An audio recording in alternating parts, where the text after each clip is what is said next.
Jesus Nazareno, sinasamba ka namin, pinipintuho ka namin, aral mo ang aming buhay at kaligtasan. Nuestro Padre Jesus Nazareno, iligtas mo kami sa kamatayan, ang krus mong pinamatayan ay sagisag ng aming kaligtasan. Nuestro Padre Jesus Nazareno, dinarangal ka namin. Nuestro Padre Jesus Nazareno, inulwalhati ka namin. Nuestro Padre Jesus Nazareno, inarangal ka namin. Nuestro Padre Jesus Nazareno, inulwalhati ka namin.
Sa ngalan ng Ama at ng Anak ng Espiritu Santo.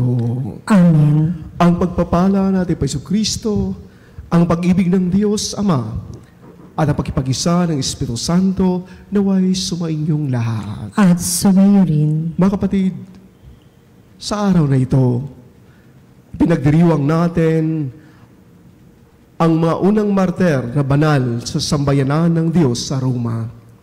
At sa katimikan ng ating mga puso't isipan, sa mga sandali, ialay natin uli ang ating mga pangsariling kahilingan, lalo-lalo na ang kahilingan ng ating mga kapanalig na nag-alay sa misang ito. Mga kapatid, aminin ang mga kasalanan upang tayo maging marapat, gumanap sa banal na pagdiriwang. Inaamin ko sa makapangyarihang Diyos at sa inyo mga kapatid, na lubha kong nagkasala sa isip, sa salita at sa gawa at sa aking pagkukulang. Kaya sinasamo ko sa mahal na Birheng Maria, sa lahat ng mga anghel at mga banal, at sa inyo mga kapatid, na ako'y panalangin sa Panginoong ating Diyos. Kaawaan tayo ng makapangyarihang Diyos, patawarin sa ating makasalanan, at matubayan tayo sa buhay na walang hanggan. Amen. Panginoon, kaawaan mo kami. Panginoon, kaawaan mo kami. Kristo, kaawaan mo kami. Kristo, kaawaan mo kami. Panginoon, kaawaan mo kami. Panginoon, kaawaan mo kami. Manalangin tayo. Ama naming makapangyarihan, itinatag mo sa sambayanang Kristiyano ng Roma ang pasimulang masagana na dumanak na dugo ng mga martir. Ipagkaloob mo na kami patatagin sa maging katapatan sa pakipagtunggali sa pagsubok at magala kami sa maasahang tagumpay sa pamamagitan ni Jesucristo kasama ng Espiritu Santo magpasawalang hanggan. Amen. Pagbasa mula sa aklat ng Henesis. Nang umalis ang tatlong lalaki, inihatid sila ni Abraham sa labasan. Umahon sila sa isang dako na natatanaw ang Sodoma. Sinabi ng Panginoon, "Hindi ko dapat ilihim kay Abraham ang aking gagawin, yamang pinili ko siyang maging ama ng isang makapangyarihang bansa. Lahat ng lahi sa daigdig ay pagpapalain ko sa pamamagitan niya. Pinili ko siya upang ipasunod niya sa kanyang lahi ang aking mga utos, sa pamamagitan ng paggawa ng matuwid at pagpapairal ng katarungan. Sa gayoy matutupad ko ang aking pangako sa kanya." Kaya't sinabi pa ng Panginoon, "Katakot-takot na ang sumbong sa akin laban sa Sodoma at Gomora, at napakalaki ng kanilang kasalanan. Paroroon ako at aalamin ko kung ito'y totoo." Umalis ang mga lalaki at nagpunta sa Sodoma, ngunit nanatili ang Panginoon sa tabi ni Abraham. Itinanong ni Abraham, "Lilipulin po ba ninyo ang lahat ng tao, may kasalanan man o wala? Sakaling may 50 matuwid sa lungsod, wawasakin po ba ninyo? Hindi ba ninyo patatawarin ang lungsod dahil sa 50 iyon? Naniniwala akong hindi ninyo idaramay ang mabubuti. Hindi ninyo gagawin iyon sapagkat kung ganito ang mangyayari, parehong magdurusa ang masama at ang mabuti. Hindi ito mangyayari, makatarungan ang hukom ng buong daigdig." At tumugon ang Panginoon, "Hindi ko ipahahamak ang lungsod dahil sa 50 matuwid. Ipagpaumanhin po ninyo ang aking kapangahasan," wika ni Abraham. "Wala po akong karapatang magsalita sa inyo, pagkat alabok lamang ako. Kung wala pong 50 at 45 lamang ang matuwid, wawasakin ba ninyo ang lungsod? Hinding-hindi ko wawasakin dahil sa 45 iyon," tugon ng Panginoon. Nagtanong na muli si Abraham, "Kung 40 lamang, hindi ko wawasakin ang lungsod dahil sa 40 iyon," tugon sa kanya. "Huwag sana kayong magagalit. Magtatanong pa ako, kung 30 lamang ang taong matuwid doon, hindi rin ninyo wawasakin?" Sinagot siya, "Hindi ko wawasakin ang lungsod dahil sa 30 iyon." Sinabi pa ni Abraham, "Mangangas po uli ako, kung 20 lamang ang matuwid na naroroon, hindi ko pa rin wawasakin ang lungsod dahil sa 20 iyon." Muling tugon sa kanya. Sa katapos ay sinabi ni Abraham, "Ito na po lamang ang itatanong ko. Kung 10 lamang ang matuwid na naroroon, hindi ko pa rin wawasakin ang lungsod dahil sa 10 iyon." Tugon ng Panginoon. Pagkasabi nito'y umalis na siya at umuwi naman si Abraham. Ang salita ng Diyos. Salamat sa Diyos. Ang ating mahabaging Diyos ay nagmamagandang loob. Ang ating mahabaging Diyos ay nagmamagandang loob. Panginooy papurihan, purihin mo kaluluwa, ang pangalan niyang banal, purihin mo sa tuwina. Ikaw aking kaluluwa, ang Diyos ay papurihan, at huwag mong lilimutin yaong kanyang kabutihan. Ang ating mahabaging Diyos ay nagmamagandang loob. Ang lahat kong kasalanay siya ang nagpapatawad, ang anumang aking sakit, ginagamot niyang lahat. Sa bingit ng kamatayan, ako ay inililigtas at pinagpapala ako sa pag-ibig niya't habag. Ang ating mahabaging Diyos ay nagmamagandang loob. Kay ganda ng kalooban, mahabagin itong Diyos. Kung magalit ay banayad, kung umibig na may lubos. Banayad nga kung magalit, hindi siya nagtatanim. Yaong taglay niyang galit, hindi niya kinikimkim. Ang ating mahabaging Diyos ay nagmamagandang loob. Kung siya'y magparusa, di katumbas ng pagsuway, di na tayo sinisingil sa nagawang kasalanan. Ang agwat ng lupa't langit, sukatin may hindi kaya, gayon ang pag-ibig ng Diyos sa may takot sa Kanya. Ang ating mahabaging Diyos ay nagmamagandang loob. Hallelujah, Hallelujah, Hallelujah.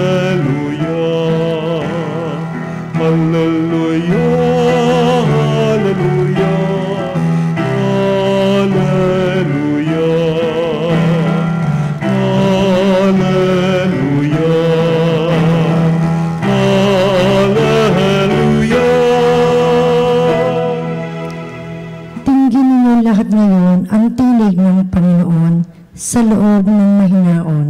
Alleluia, alleluia. Sumainyo ang Panginoon. At sumayo rin. Ang mabuting balita ng Panginoon ayon kay San Mateo. Papuri sa iyo, Panginoon.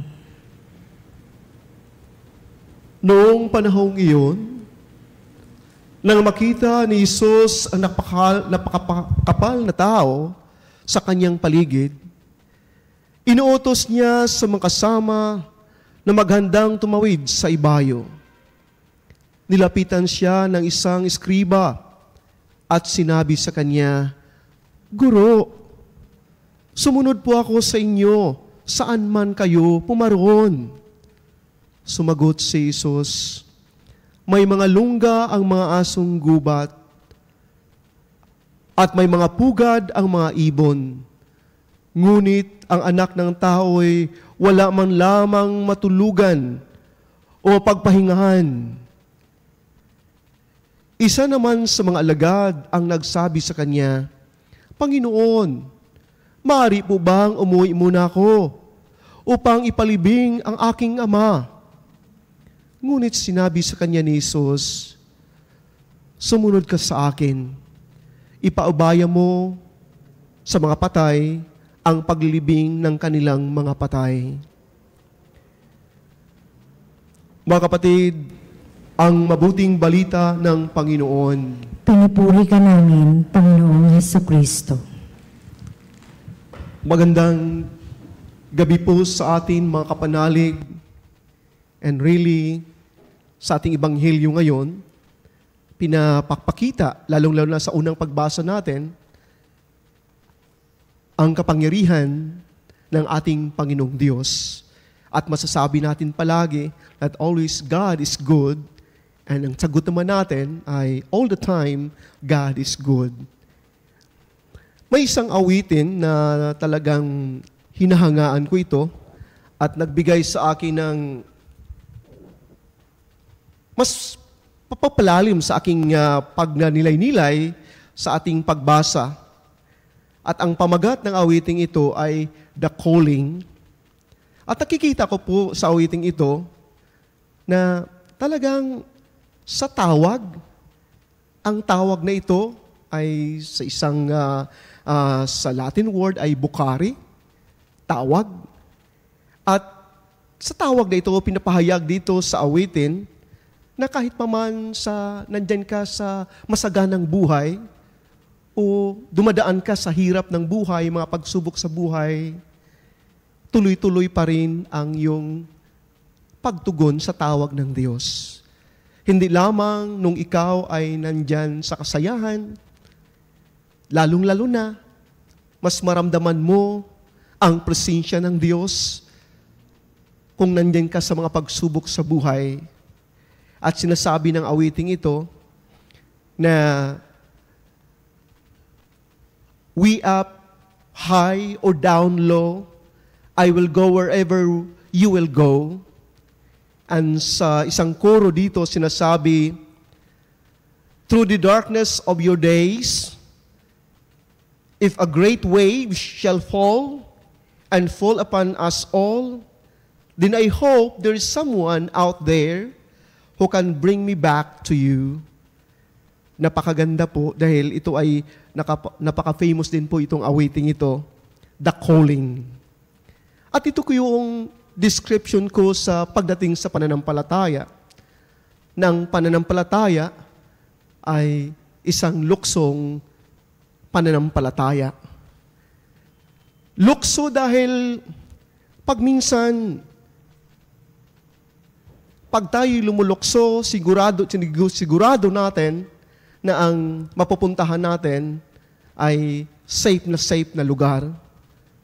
Ngunit, sa lukso ng pananampalataya, lumulukso ka na alam mo lamang na safe ka dahil may gumagabay sa'yo.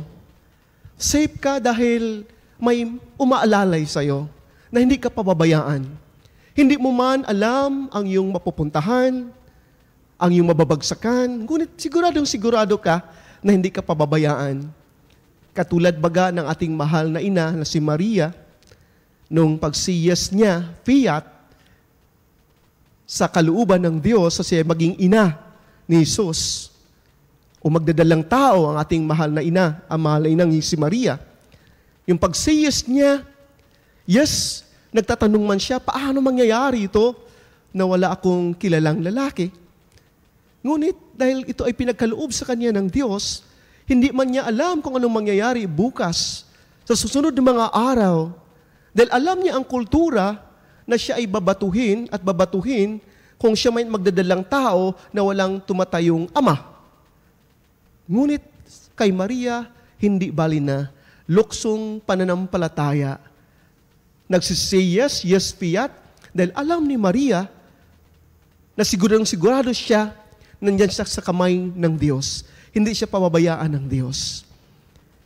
Mga kapatid, dito ngayon sa ating Ibanghilyo na papakinggan natin na lumapit kay Jesus ang isang iskriba.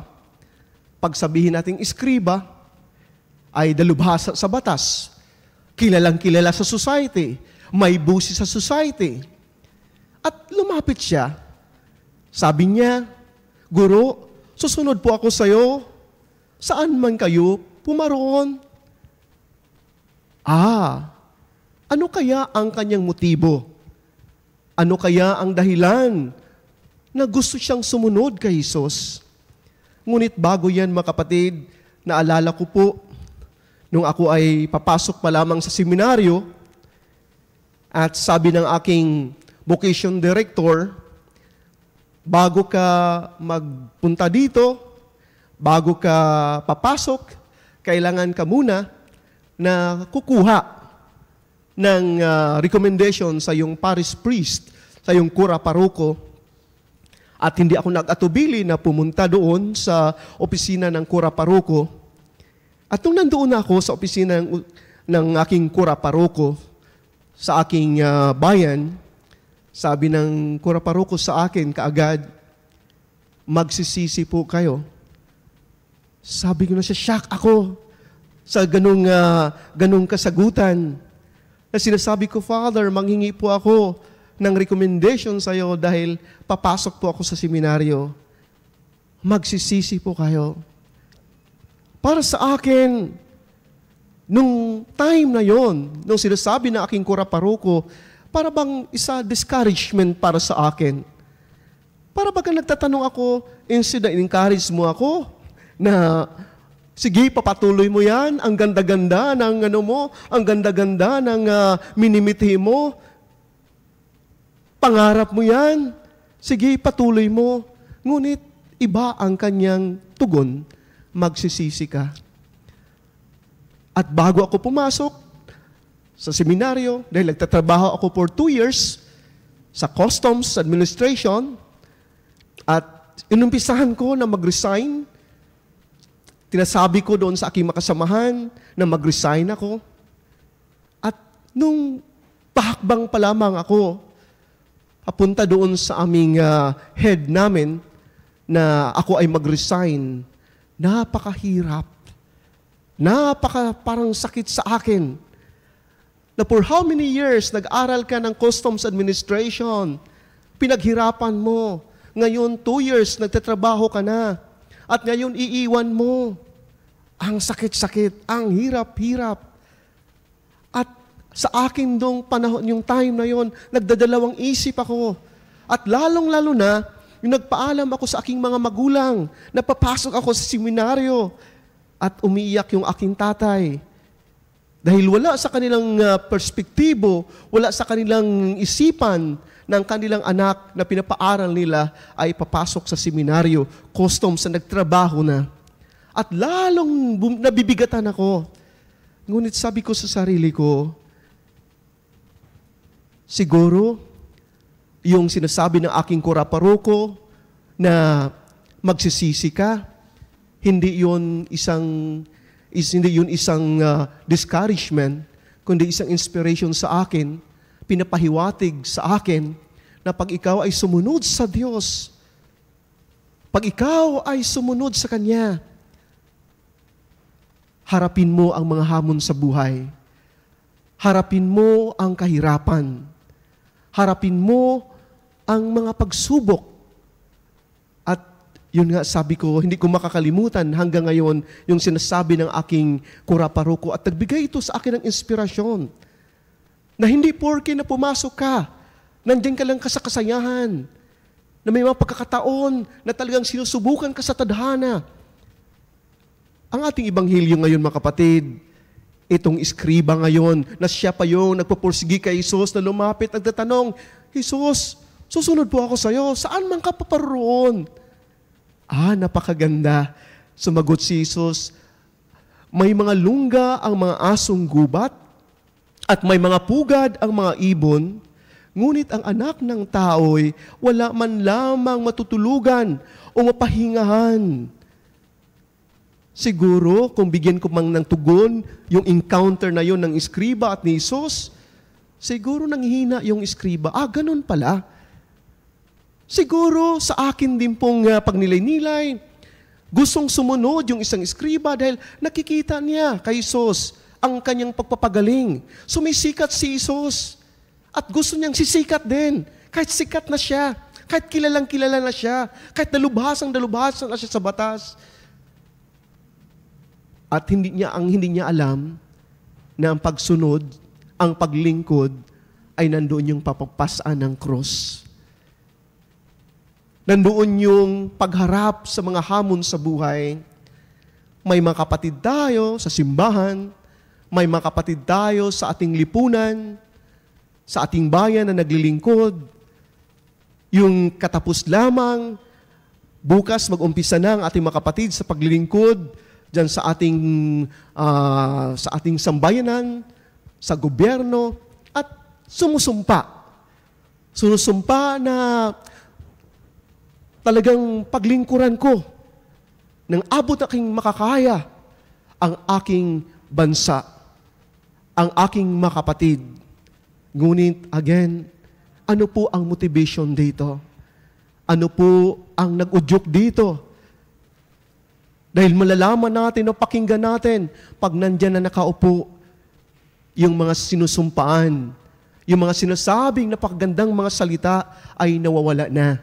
Kundi ang pinaglilingkuran na lamang ay ang mga sarili na. Hindi lamang makikita natin dyan sa ating panggobyerno, kundi dyan kahit sa simbahan natin, kahit sa pamilya, kahit mag-asawa, nung kinakasal, till death do us part, for better, for worse. Ngunit pagharap ng mga hamon sa buhay, ito ay nawawala na. Gustong masaya lamang tayo. Ngunit pagdating ng mga hamon sa buhay, mga pagsubok sa buhay, wala na ako dyan. Wala na ang Panginoon dyan. Kung masaya lang tayo, nandyan ang Panginoon. Ngunit again, pinapahiwatig sa atin ngayon na sinasabi ng Panginoong Diyos sa ating Ebanghelyo na ngunit ang anak ng tao ay wala man lamang matutulugan o mapahingaan. Ang anak ng tao. Ano po ba ang ibig sabihin ng anak ng tao? Sa Daniel chapter 7, na sinasabi doon na sinasangkapan ng Diyos ang anak ng tao ng kapangyarihan. Sinasangkapan ng kapangyarihan. Nandyan sa Kanya ang kapangyarihan. Ngunit ang tinutukoy ditong anak ng tao, walang iba kundi ang ating Panginoong Hesus. Ang anak ng Diyos. Ngunit makikita natin, mga kapatid, sa Kanya man itong lahat ito. Sinasangkapan man siya ang kapangyarihan na nandito itong mundong ito. Ngunit bakit sinasabing wala man lamang matutulugan? Di ba napaka-ironic? Ikaw nagmamayari, ikaw makapangyarihan, ngunit wala ka man lang matutulugan, wala ka man lamang mapahingaan. Di ba sabi baga ng Kinoses, ayon ni San Pablo, is the King of Kings, the Lord of Lords, but He humbled Himself and took a form of slaves. Isang Diyos at sinasantabi niya ang kanyang pagiging isang Diyos, pagiging isang hari. Sinasantabi at nagpakumbaba. At hindi bali na sa Kanya kung siya man ay isang magiging alipin. Hindi lamang isang utusan, alipin. Ang importante ay para sa ating lahat. Ang importante na madama natin na ang Diyos ay hindi espesyal. Ang Diyos ng pagmahal ay handang magpakumbaba at mag-alay ng Kanyang sarili. Hindi kaya, mga kapatid, ito din po ang hamon sa atin. Na kung nais man nating maglilingkod. Maglingkod sa simbahan, maglingkod sa pamilya, maglingkod sa ating gobyerno. Mga kapatid, ito po ay napakalaking hamon. Dahil sa paglilingkod, sabi nga natin pa sa Kristo, hindi ako naparito para paglingkuran, kundi maglingkod. Nawa sa ating araw-araw na buhay, hingiin natin sa Diyos ang Kanyang kabalbalalang Espiritu, nagabayan tayo, na maisabuhay natin ating mga sumpaan. Kung ako man isang pari, hingin ko sa Diyos na may karapat-dapat at yung bukasyong ito na pinagkaloob niyo sa akin, maisabuhay ko ito sa araw-araw, hindi para sa aking sarili, kundi para sa aking pinaglingkuran, para sa ating lahat. At ganun nawa sa ating mga namumuno, sa ating lipunan, lalo tigit din po sa pamilya. Pagpalain nawa tayo ng Diyos. Amen.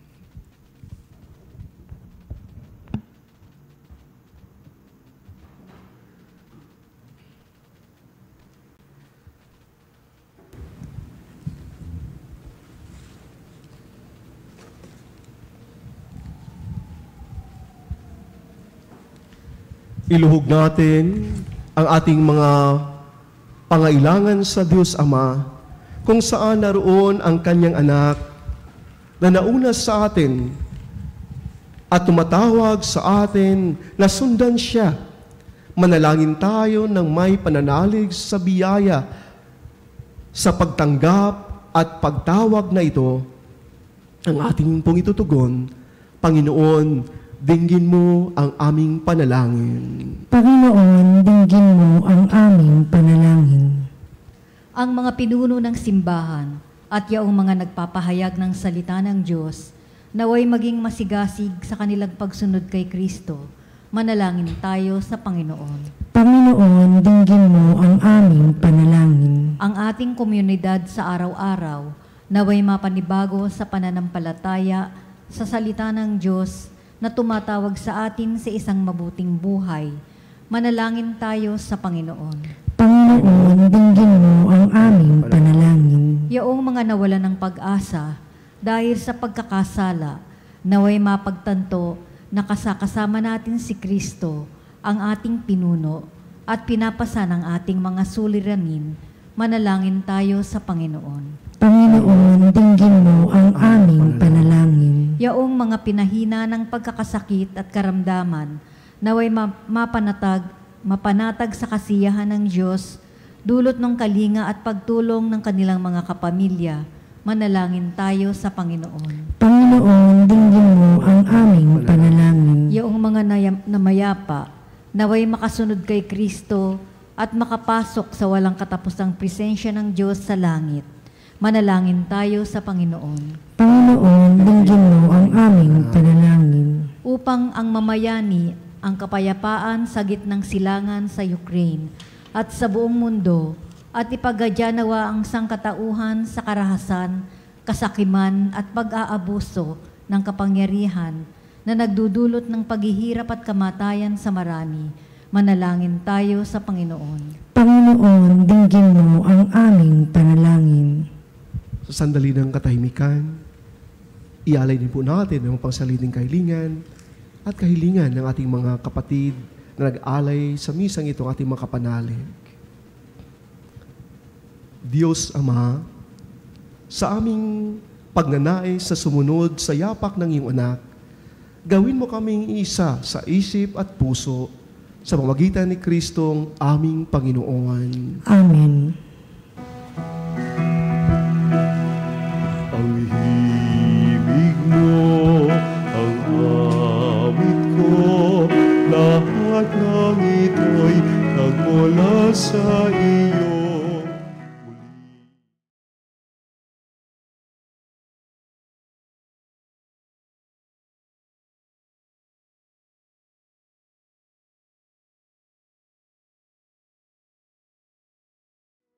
Panginoon, lahat ay biyayang aming inampon, aming buhay at kakayahan.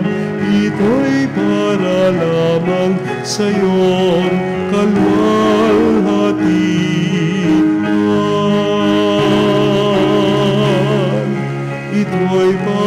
lamang sa'yong kalwalhatian.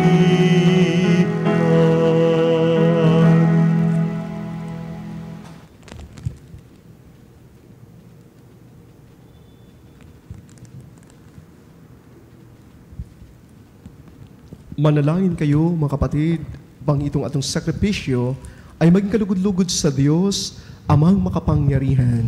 Tanggapin nawa ng Panginoon itong paghahain sa iyong mga kamay, sa kapurihan niya at karamalan sa ating kapakinabangan at sa buong sambayanan niyang banal.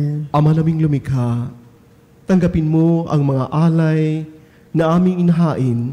Ngayong ginugunita namin ang mga banal na martir at ipagkaloob mong aming sambahin ang ngalan mo ng may katatagan sa pamagitan ni Jesucristo kasama ng Espiritu Santo magpasawalang hanggan. Amen. Sumainyo ang Panginoon. At sumayo rin. Itaas sa Diyos ang iyong puso at diwa. Itinasa namin sa Panginoon. Pasalamatan natin ang Panginoong ating Diyos. Marapat na siya ay pasalamatan. Ama naming makapangyarihan, tunay ngang marapat na ikaw aming pasalamatan. Ngayong aming kagalakan, ang pagkilala sa mga martir at parangalan, sila'y kapanalig naming may paninindigan na ikaw ay pahaygan kahit sila ay mamamatay, sapagkat minarapat mong kanilang matularan ang iyong anak na naghain ng sariling buhay, tulad na naganap sa iyong anak. Ang dugo ng mga martir ay dumanak, hindi dahil sa katatagang likas, kundi dahil sa iyong bigay na lakas. Kaya kaisa ng mga anghel nagsiawit ng papuri sa iyo, nang walang humpay sa kalangitan, kami nagbubunyi sa iyong kadakilaan.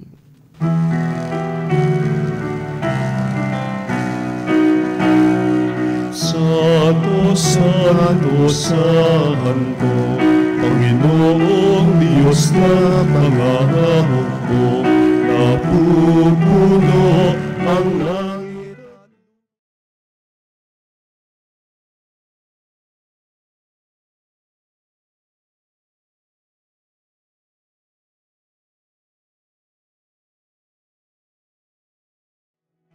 Pinagpalang na paririto sa ngalan ng Panginoon, Hosana sa kaitaasan.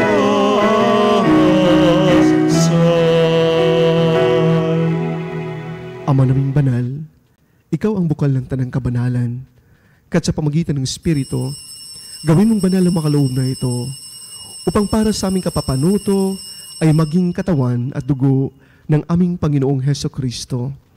Noong gabing pinagkanulo siya, hinawakan niya ang tinapay, pinasalamatan kanya, pinaghati-hati niya iyon, at ibinigay sa kanyang malagad na ang wika. Tanggapin niyo lahat ito at kanin. Ito ang aking katawan na ihandog ng dahil sa inyo.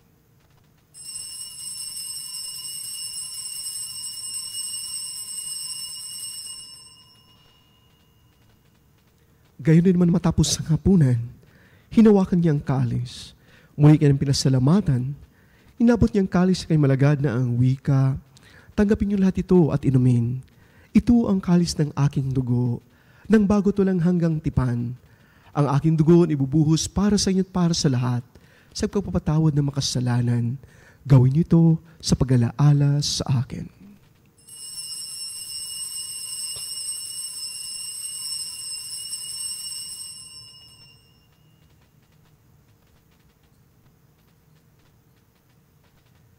Ipagbunyitan ng misteryo ng pananampalataya. Sa kruso at pagkabuhay, kami natubos ng tunay.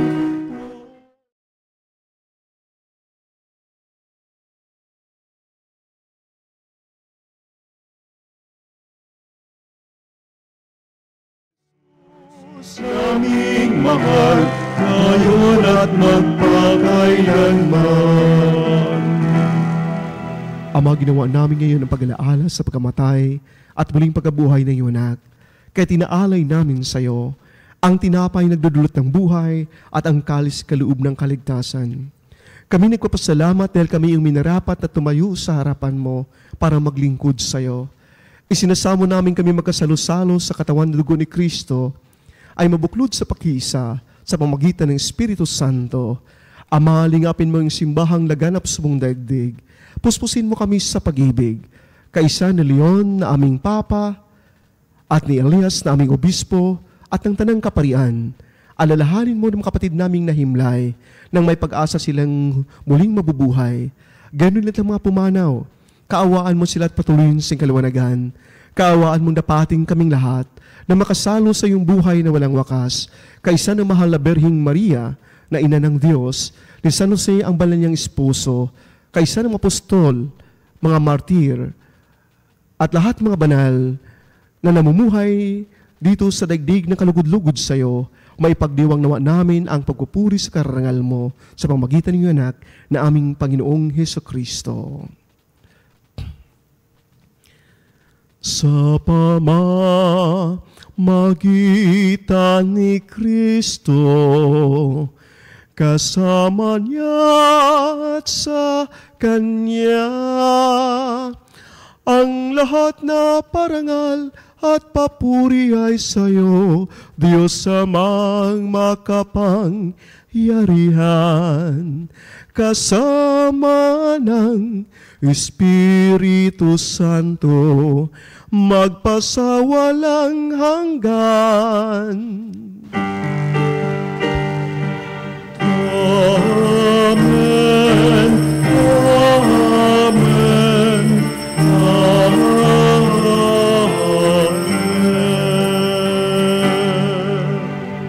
Sa tagubilin ng kagaling na utos sa turo ng batalang aral, buong pag-ibig nating dasalin.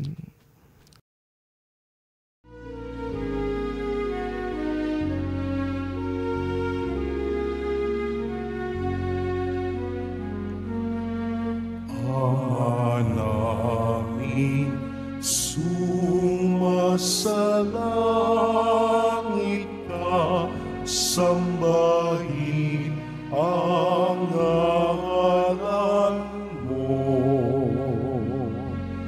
Mapasa amin ang kaharian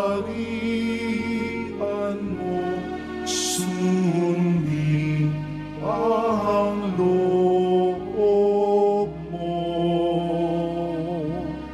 Dito sa lupa para ng sa langit, bigyan mo kami ngayon ng aming kakanin sa araw-araw, at patawarin mo ang aming mga sala para ng pagpapatawad namin sa nagkakasala sa amin. At huwag mo kami pahintulot sa tukso, at iadya mo kami sa lahat ng masama.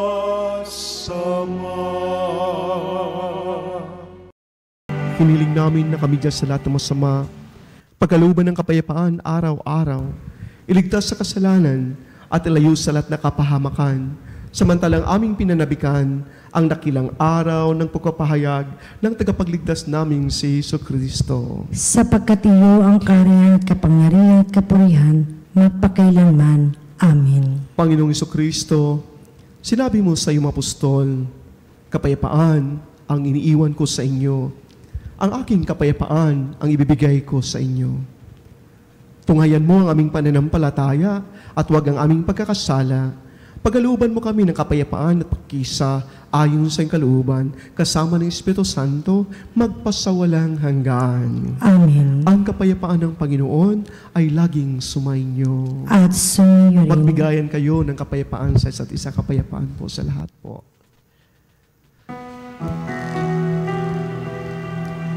Kordero ng Diyos na nag-alis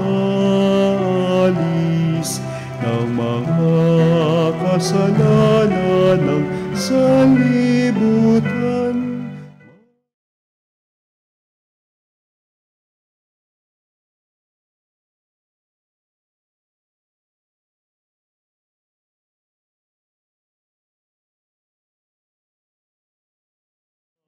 Kasalanan ng sanlibutan, maawa ka sa amin.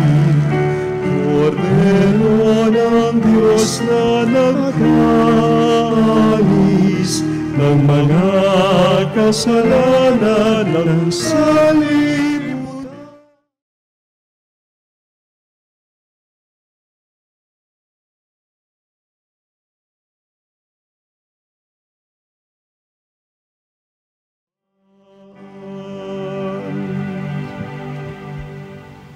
Mga kapatid, ito ang kordero ng Diyos.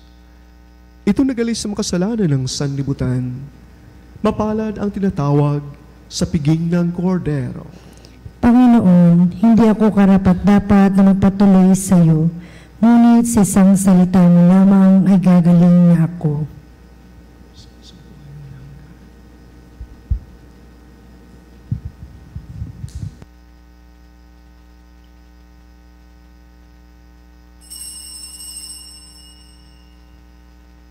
Mga kapanalig, ating dasalin ang komunyong espiritual. O Jesus, nananalig ako sa pananahan mo sa kabanal-banalang sakramento. Minamahal kita higit sa lahat at hangad ka ng aking kaluluwa. Hindi ko man matatanggap ngayon ang iyong katawan at dugo, inaasahan ko na patuloy kang mamumuhay sa aking puso. Naniniwala ako na narito ka at kaisa ka ng aking buong pagkatao. Huwag mong ipahintulot na mawalay ako sa iyo. Amen. Panalangin sa karangalan ng Nuestro Padre Jesus Nazareno.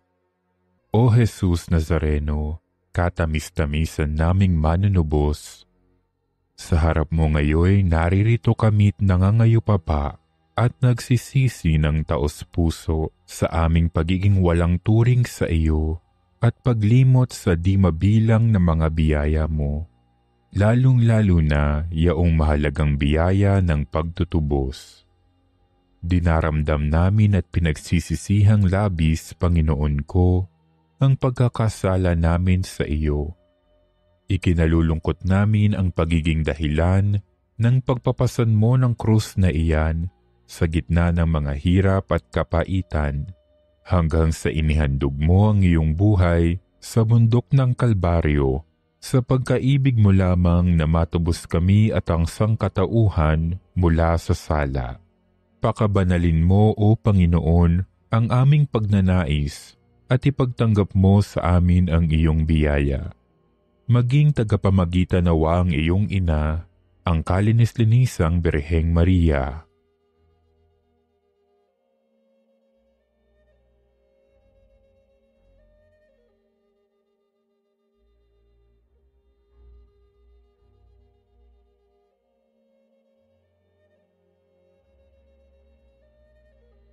Ama naming makapangyarihan, niloob mong akuin ang iyong anak, ang krus at kamatayan, upang ang sangkatauhan ay matubos at mabuhay.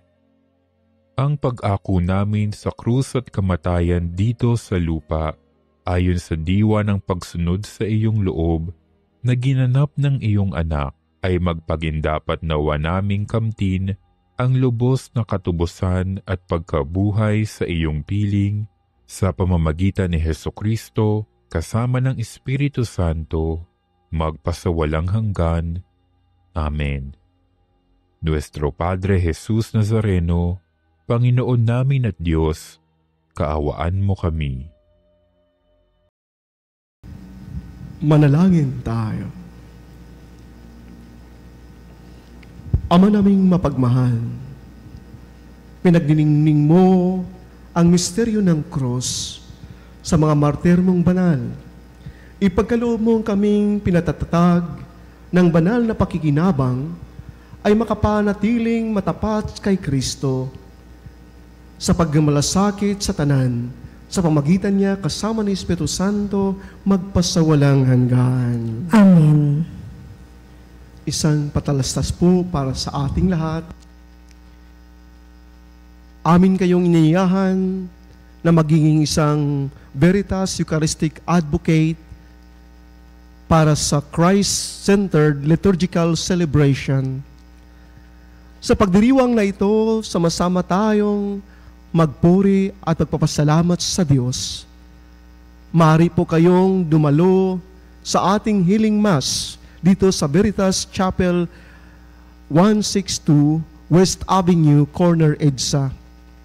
Para po sa inyong mga pamisang pasasalamat, kaarawan, kagalingan, espesyal na intensyon, kaluluwa at mass sponsor o love offering, tumawag lamang po sa Religious Department sa numero 8925-7931 and local 129-131-137 o mag-text sa numerong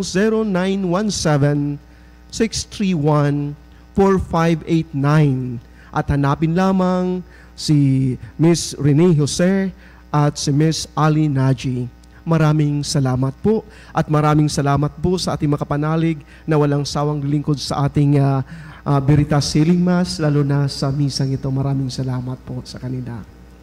Sumainyo ang Panginoon. At sumainyo rin. At pagkapalain kayo ng makapangyarihang Diyos, ang Ama at ang Anak ng Espiritu Santo. Amen. Tapos na ang misa, humayo kayong mapayapa. Salamat sa Diyos.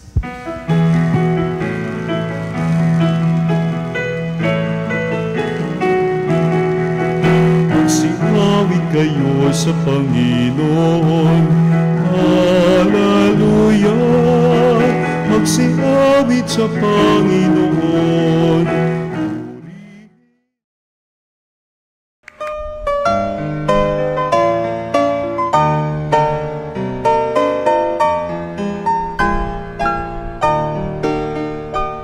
Nuestro Padre Jesus Nazareno, sinasamba ka namin, pinipintuho ka namin, aral mo ang aming buhay at kaligtasan. Nuestro Padre Jesus Nazareno, iligtas mo kami sa kamatayan, ang krus mong pinamatayan ay sagisag ng aming kaligtasan. Nuestro Padre Jesus Nazareno, dinarangal ka namin. Nuestro Padre Jesus Nazareno, inulwalhati ka namin. Nuestro Padre Jesus Nazareno, inarangal ka namin. Nuestro Padre Jesus Nazareno, inulwalhati ka namin.